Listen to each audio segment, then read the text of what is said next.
You've just landed Inside LaunchStreet, the innovation podcast, where we interview top innovators out there shaking things up so you can innovate and differentiate and get further, faster in this crazy, cluttered world. And now, innovation thought leader and your super fly host, Tamara Kleinberg. Hey everyone, Tamara here, host of Inside LaunchStreet. All right, we're doing things a little bit differently today. I'm so excited. Woo! Can you hear it in my voice? You know, the LaunchStreet community, all of you out there on the closed Facebook groups, in our online courses on demand program, when I'm out there keynoting, you guys are so incredibly engaged and asking such great questions. I thought to myself, hey, you know what? This is great, but I bet other people can benefit from hearing your questions and the answers or my thoughts to those questions as well, because I bet a lot of other people are thinking the same thing that you're thinking about entrepreneurship, intrapreneurship, innovation. So today, that is exactly what I'm going to do. And by the way, if you have a question that you want to submit, hit us up on, social media, email, whatever works for you. We're everywhere. And if I put your question on air, if I get a chance to answer it, then I will absolutely be sure to give you a holla, a shout out on the podcast too, in whatever form works for you. So I'm super excited to delve into this. And hey, at the end, just do me a favor and let me know what you think. We want to do more of these, I think, but I want to get your feedback. As you know, I'm all about listening to what our members, our customers, I like to call you launch streeters because you're closer than just a customer, aren't you, right? I think so. But I want to hear what you have to say and how this works for you or any changes that you would make to the format. So that's what we're going to do today. Enjoy. Here we go. So the first question comes in from Julie Ford out in California. She's actually in my favorite city, San Francisco. I grew up all over the Bay Area, so love that part of the world, Julie. Julie's question was, what questions or thoughts can I ask myself to help my business rise above the clutter and the competition out there? So what are the questions and thoughts that Julie and all of us can ask ourselves to help us rise above the clutter and the competition out there? First, Julie, love the question, partially because I think we all feel the squeeze, don't we? And if you don't, I got to say, you're living in denial because we're all living in competitive marketplaces, no matter what our category is. And, you've got rapid change, you've got new competition, you've got, changing customer behaviors. And if you can't figure out a way to rise above it all, you're really going to end up in this really unfortunate place of being totally mediocre, or even worse, in the commodity zone with your customers, which basically means that they're looking at you and going, well, are you the same price, or are you cheaper than the other people, or can you get me in faster than the other person? You don't want to play that game, right? You want to play the value game. I actually like to think of it this way. I like to think of it as getting stuck in the ER trap, the trap. If you've ever heard me keynote, you've definitely heard me talk about this story. And I won't go into the whole thing, but I'll say that, the ER trap is, when you're just a little bit better, faster, stronger, smoother, quicker. It's just slightly better than the competition, slightly improved from the competition. The challenge is, in today's marketplace, is not enough. Better is not enough.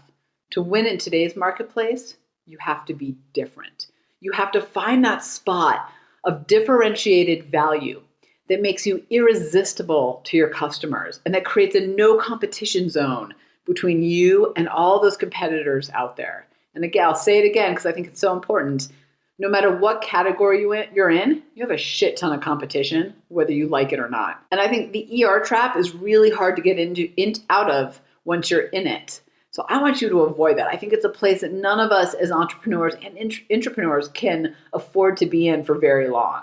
And by the way, I was there. That's how I know these questions work, to get you out of there. But I don't want you to stay there for very long. So let's dig in, Julie. What are the 3 questions that you can ask to rise above that clutter and that competition? And I know these questions work, by the way, because this is what I had to do to get myself out of the ER trap, the trap. When I launched our business, LaunchStreet, it was going good, but not great. It was chugging along, but it wasn't flying. And I had to take a good hard look at some of the things that we were doing and how were we putting stuff out in the marketplace. And when I did that, when I asked these questions, that's when I started to see that elusive hockey stick growth. You know, when you hit that curve, when it starts to shoot up.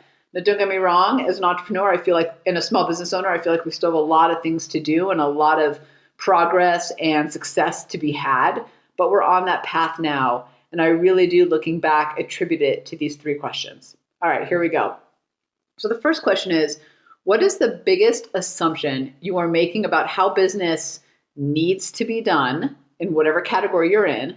And if you flipped it on its head, what opportunities does it uncover? So what are the biggest assumptions you are making about how business needs to be done? And if you flip that on its head, what opportunities does it uncover?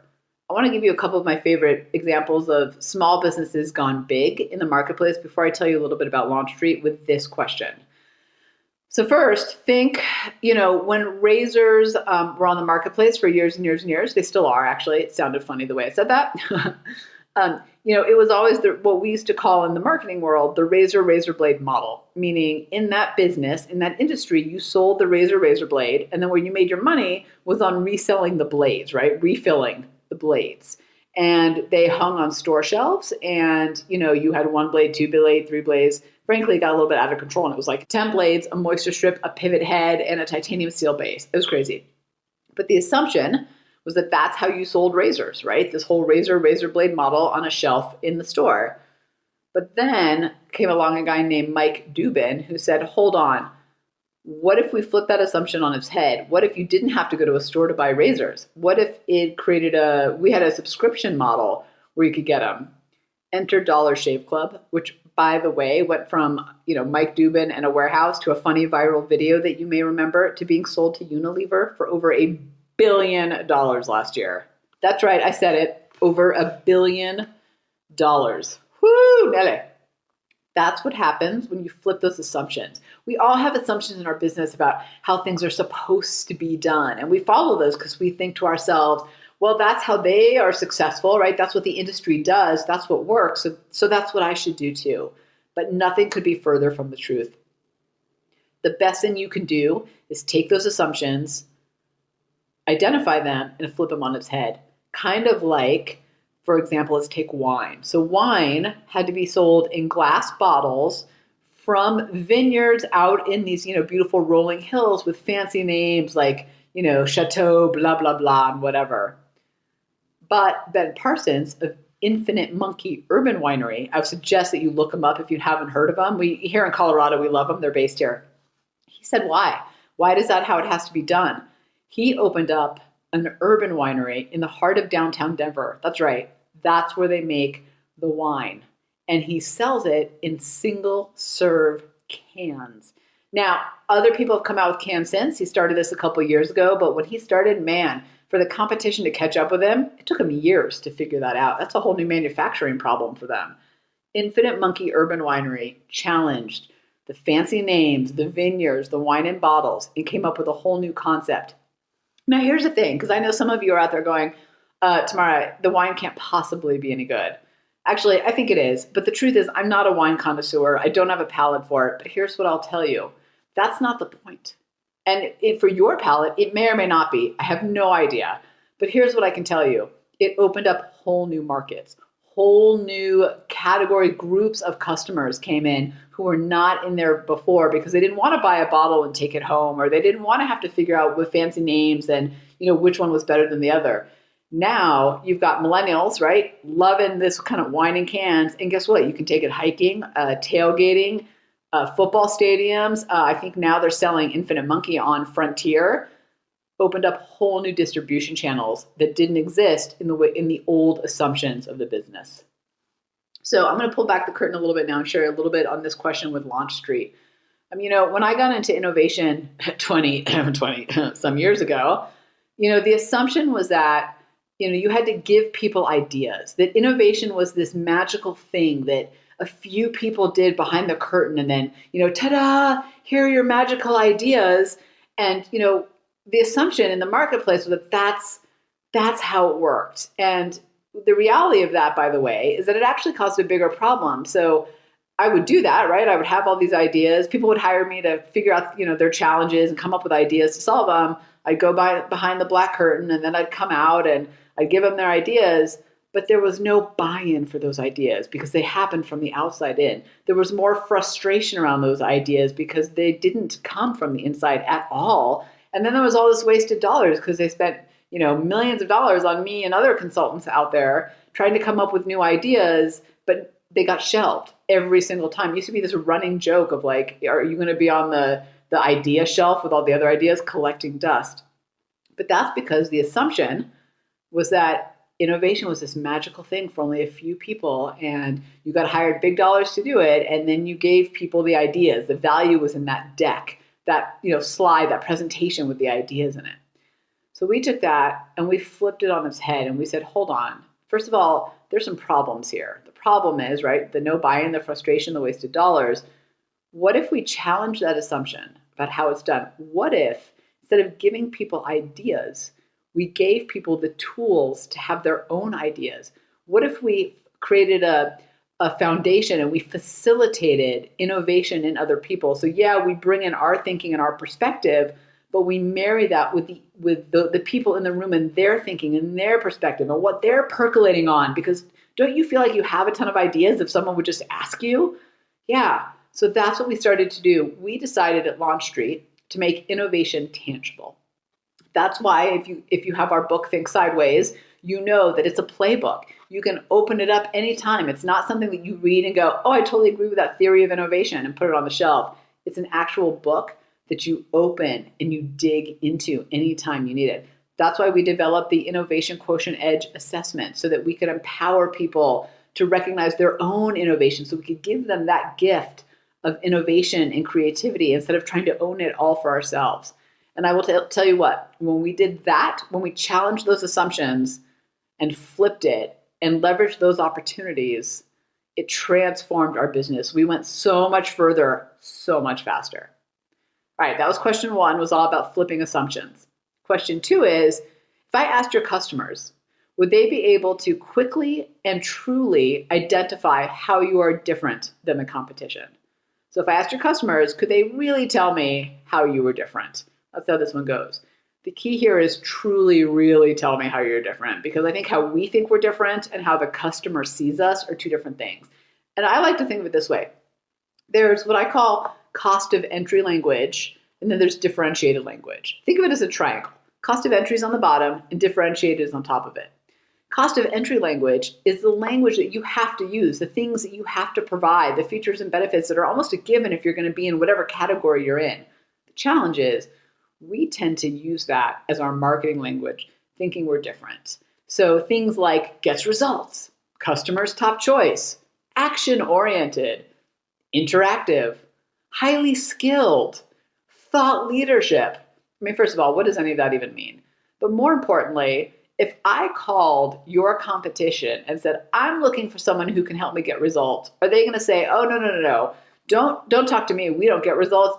You should talk to Greg down the hall. He's the one who gets results. It's not how it works, right? It's not differentiated. In fact, you better get results. I'm assuming that's the case. Like, I'm not going to hire you if you're not going to get results. Here's a great example. In the server space, hosting space, everyone was talking about server space, speed, downtime, until Rackspace came in and said, you know what we're about? We're about fanatical support. Doesn't that just stand out and differentiate them to everybody else? Of course you need to have the right server space. Of course you need to have speed. Of course you need to have no or minimal downtime. But they put their flag in the sand. Is that the right way to say it? I'm so bad with all those phrases. They put their stake in the ground around fanatical service. And yes, they had all the other stuff, but that was their differentiated language. And if you ask their customers if they could quickly and truly identify what was different about them, they would tell you, I go to Rackspace because of the fanatical service. Nobody says I went to whatever.com for minimal downtime. That's a given, of course, right? Think about that. Zappos talks about delivering happiness. Everyone else in online retail is talking about delivery time, availability of inventory, range of products to choose from, competitive pricing. You get the picture, right? Zappos is over there talking about happiness. So I want you to think about what's your cost of entry language And then what is a differentiated language, a space that you can truly own? I would tell you with this question, it is super important to do. It is so eye-opening. It gave me a little bit of a slap in the face for our business. And there's a lot more work to do behind this to really get it right. In our online program, we have this whole thing of this kick-ass one-page business plan. It's okay if you already have one, but the point of it is to help you figure out what's the red space, what's the crowded space, and what's that unique selling space, that differentiated space that you can own. So that's what you want to think about here, because your customers should be able to quickly and truly identify how you're different. All right, the last question, the third one is, this one may be my favorite actually. What perceived weakness could you leverage to become your greatest competitive advantage? So what's something that you consider a weakness right now that you could actually transform into an advantage? So here's, again, I'm an open book, as you all know. I believe that in sharing the ups and downs of our journey and others sharing their journey too, that we all become a little bit better on this journey of life. That sounded like a horrible 80s song, didn't it? But that's what I believe. Okay. At LaunchStreet, when we were stuck in the ER trap and when we were doing good but not great, we were also losing work because we were a small boutique by design. It's so painful to say out loud, right? We were losing work because we were small. And like I said, we're a boutique by design, but it definitely hurt us in some ways. And it was perceived as a weakness. And, I definitely wanted global domination. But I want to do it with a small team of people so that we all benefit from the success. That's always been my dream. But the challenge is, because of that, and especially with all the live, workshops, keynotes that we do, we were losing engagements because, frankly, we can't be everywhere all the time. We were already booked, or frankly, I needed a couple days off the road. So we were losing money and clients because we were, quote unquote, too small. That was our perceived weakness. We were not big enough to serve our clients. So we looked at that and we said, hold on, if our greatest weakness is that we can't be everywhere and that we're small, how do we turn that into our greatest strength? And when we flipped it, we said, hey, wait a minute, we don't have to be everywhere. What if instead we have people come to us virtually? And that's when we launched what I've hinted at before, which is our on-demand program, our online innovation library and courses. We have one for intrapreneurs. We have one specifically for entrepreneurs. And here's the cool part. When we flipped that and said, wait a minute, that thing, that weakness, perceived weakness really, of being small can be our greatest competitive advantage. When we did that, the doors just flooded open. Now, the fact that we even have an online program is a big competitive advantage because we're one of the few in our spaces that can provide an online innovation library and course the way we do, and actually provide more intimate customer service and answer questions and listen to our customers and then develop new content because of what they're telling us, because we're small. Because we're small, we're also nimble and we're flexible. So being small for us was something that we thought was holding us back. We thought it was a weakness, but in turn turned to one of our greatest opportunities and now our biggest competitive advantage. So those are the three questions. I want to go through them again to make sure you can capture them, and we'll put them on the show notes too. So if you're driving, please don't worry about writing them down or even remembering them. The first one is, what is the biggest assumption you are making about how business needs to be done? And if you flip that on its head, what opportunities does it uncover?